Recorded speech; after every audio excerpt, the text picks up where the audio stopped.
if it's your intention. People will read your intention. They will read your aura and your presence. Ways to celebrate if you are not a hooper. One of the ways that will help you be a more celebrative person is just repetition.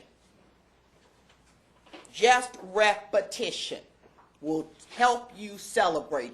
People often say to me, I don't know how to celebrate. I'm not good at celebrating. I'm just not good at it. Everyone can celebrate well.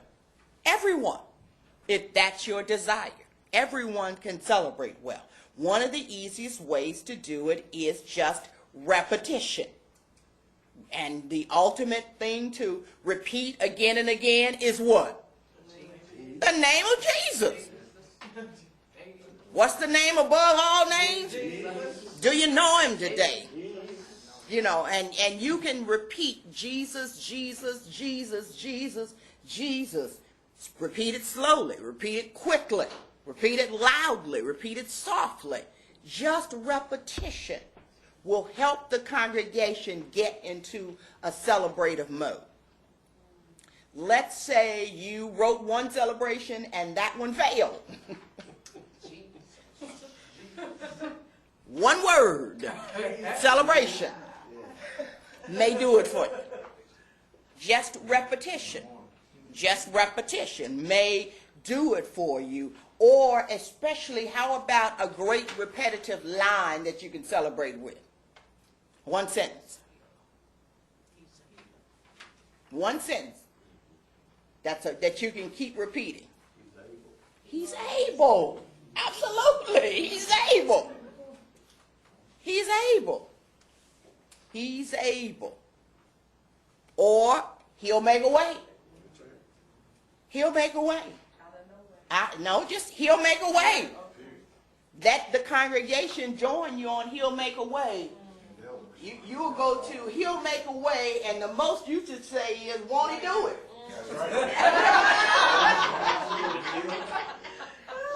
I love Charles Booth, and we're going to enjoy this being on DVD. Charles Booth often get into he'll make a way, and it's really tight. You know he's in a celebratory mode when he goes from won't he do it to won't he, won't he? Won't he, won't he, won't he, won't he? Won't he, won't he, won't he, won't he, won't he, won't he? And the people are like, exactly, won't he, won't he, won't he, won't he do it? Won't he, won't he, won't he, won't he, won't he, won't he do it? Yeah, won't he, won't he? But it started he'll make a way. He'll make a way. So there's some repetitive line celebrations that you can do. You're raising voice, lowering your voice, saying them quickly. Now you just can't stand there and say, God will make a way. God will make a way. God will make a way. God will make a way. People will be looking, yeah, Reverend, we know that. Okay. God will make a way. So you've got to work with God will make a way. Use your hands a little bit. You got to do something with it. Okay, is that understood? Okay, just repetition. That'll help you in celebrating. And I'm really starting to see women use this practice because it just makes sense. Because a lot of women are not hoopers. So you really need to understand the power of just a repetitive word, sentence, phrase with which your congregation can connect. And they know it. Another one that you can repeat, which is a way to lead into a celebration, if not the whole celebration, is just yes. Yes. Just yes. I wish I had somebody in the building who say yes. Yes. Or you might be in a yeah congregation. Yeah or yes. Just that. Yes. Yes. I mean, there are 50 ways you can say yes. And you'll look up and the people will be saying it with you. They really will. They really will. I'm not going to do 2 of the ways since this is being taped, but I could. I could.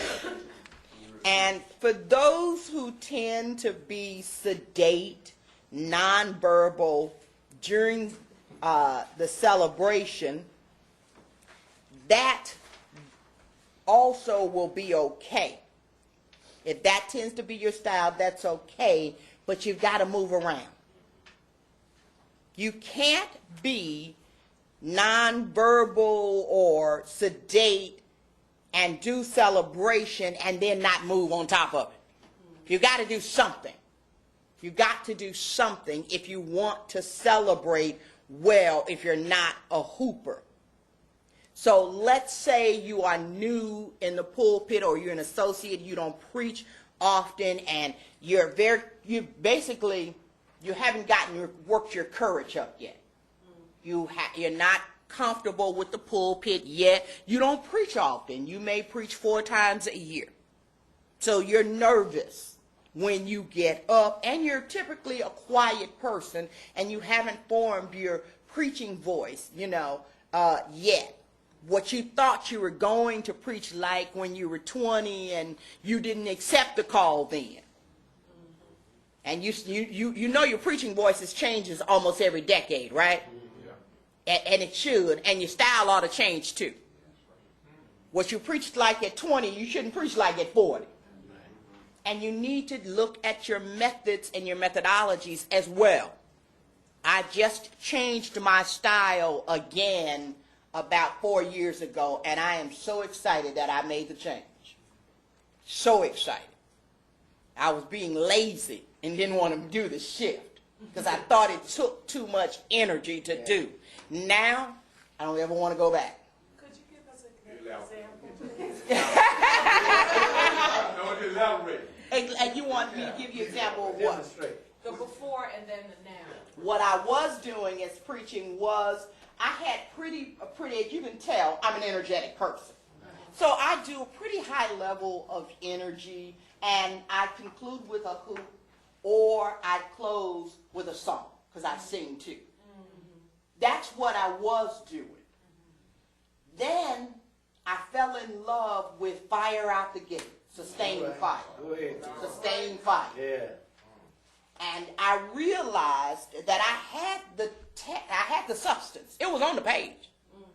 It was what I was doing with it physically and verbally that I wasn't putting the fire to the page. Putting the fire to the page. So I simply shifted and said, okay, don't just read that point. Kill that point. Kill that point. So I went from people saying, okay, yeah, that was a good sermon and she's an excellent closer, to them standing up 6 times. All right. One last question to that. Sustained fire. Would you say Bishop Vashti McKenzie is an example of that in her preaching? She's close to being an example. She's not the best example. Like that's good. Could you give me one? The best example I think of one of the best ones now is Lance Watson. Yeah. Right. Carolyn Knight is sustained fire. Freddie Haynes is sustained fire. Otis Moss? He's getting there. Okay. The third is getting there. Okay. I heard him last week, and he's my little brother.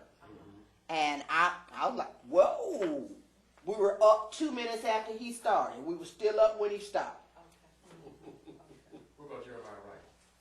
No, Jeremiah, that's not sustained fire. No, Jeremiah will start very slowly, and then no. That's old school.